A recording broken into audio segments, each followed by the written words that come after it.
ಪುಂಡ MES ಸಂಘಟನೆ ಮಹಾಮೇಳಾವ್ ನಡೆಸುವ vaccine ಡಿಪೋಗೆ ಮುತ್ತಿಗೆ ಹಾಕಲು ಯತ್ನಿಸಿದ ಕರವೇ ಕಾರ್ಯಕರ್ತರನ್ನ ಸೋಮವಾರ ಬೆಳಗಾವಿಯ ಬೊಗಾರ್ವೆಸ್ನಲ್ಲಿ ಪೊಲೀಸರು ಬಂಧಿಸಿದರು.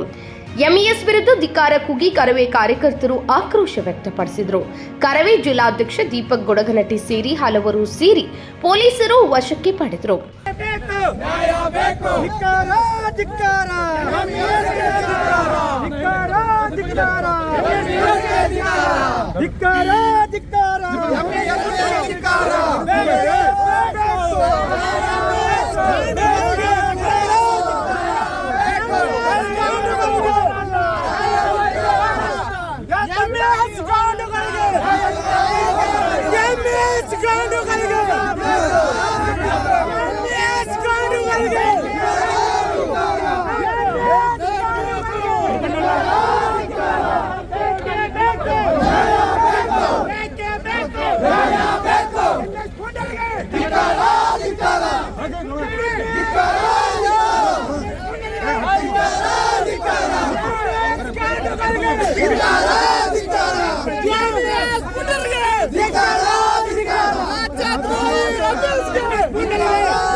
ಯಾವುದಕ್ಕೂ ಸಹಿಸುವುದಿಲ್ಲ.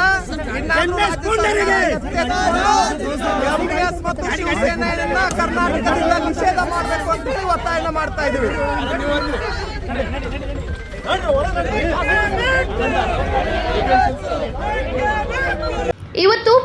ಇತ್ತು ಶಿವರಾಮೇಗೌಡ ಬಣದ ವಾಜಿದ್ ಹಿರೇಕೊಡಿ ಸಹ ವಶಕ್ಕೆ ಪಡೆದ ಪೊಲೀಸರಿಗೆ ನಮ್ಮ ಕಾರ್ಯಕ್ರಮ ಇದೆ ಎಂದು ವಾದ ಮಾಡಿ ನಮಗೆ ಹೋಗಲು ಅವಕಾಶ ಕೊಡಿ ಎಂದು ಕರವೇ ಕಾರ್ಯಕರ್ತರು ರಸ್ತೆಯಲ್ಲಿ ಮಲಗಿ ಆಕ್ರೋಶ ವ್ಯಕ್ತಪಡಿಸಿದರು.